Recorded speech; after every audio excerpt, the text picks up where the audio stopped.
Intercultural communication is a form of communication that aims to share information across different cultures and social groups. It is used to describe the wide range of communication processes and problems that naturally appear within an organization or social context made up of individuals from different religious, social, ethnic, and educational backgrounds. Intercultural communication is sometimes used synonymously with cross-cultural communication. In this sense, it seeks to understand how people from different countries and cultures act, communicate and perceive the world around them. Many people in intercultural business communication argue that culture determines how individuals encode messages, what medium they choose for transmitting them, and the way messages are interpreted. With regard to intercultural communication proper, it studies situations where people from different cultural backgrounds interact. Aside from language, intercultural communication focuses on social attributes, thought patterns, and the cultures of different groups of people. It also involves understanding the different cultures, languages and customs of people from other countries. Intercultural communication plays a role in social sciences such as anthropology, cultural studies, linguistics, psychology and communication studies. Intercultural communication is also referred to as the base for international businesses. There are several cross-cultural service providers around who can assist with the development of intercultural communication skills.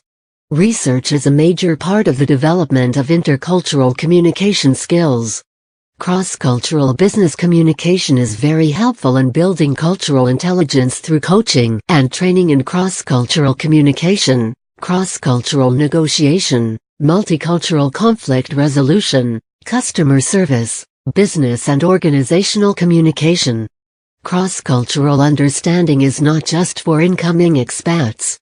Cross-cultural understanding begins with those responsible for the project and reaches those delivering the service or content. The ability to communicate, negotiate and effectively work with people from other cultures is vital to international business. The problems in intercultural communication usually come from problems in message transmission. In communication between people of the same culture, the person who receives the message interprets it based on values, beliefs, and expectations for behavior similar to those of the person who sent the message. When this happens, the way the message is interpreted by the receiver is likely to be fairly similar to what the speaker intended. However, when the receiver of the message is a person from a different culture, the receiver uses information from his or her culture to interpret the message. The message that the receiver interprets may be very different from what the speaker intended. Attribution is the process in which people look for an explanation of another person's behavior. When someone does not understand another, he/she usually blames the confusion on the other's stupidity, deceit, or craziness. Effective communication depends on the informal understandings among the parties involved that are based on the trust developed between them. When trust exists, there is implicit understanding within communication, cultural differences may be overlooked, and problems can be dealt with more easily. The meaning of trust and how it is developed and communicated vary across societies. Similarly, some cultures have a greater propensity to be trusting than others.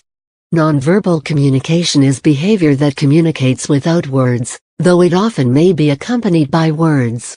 Minor variations in body language, speech rhythms, and punctuality often cause mistrust and misperception of the situation among cross-cultural parties. Kinesic behavior is communication through body movement, for example, posture, gestures, facial expressions and eye contact. The meaning of such behavior varies across countries. Oculesics are a form of kinesics that includes eye contact and the use of the eyes to convey messages. Proxemics concern the influence of proximity and space on communication, for example, in terms of personal space and in terms of office layout. For example, space communicates power in the US and Germany. Paralanguage refers to how something is said, rather than the content of what is said, for example, rate of speech, tone and inflection of voice, other noises, laughing, yawning, and silence. Object language or material culture refers to how we communicate through material artifacts, for example, architecture, office design and furniture, clothing, cars, cosmetics, and time. In monochronic cultures, time is experienced linearly and is something to be spent, saved, made up, or wasted. Time orders life, and people tend to concentrate on one thing at a time.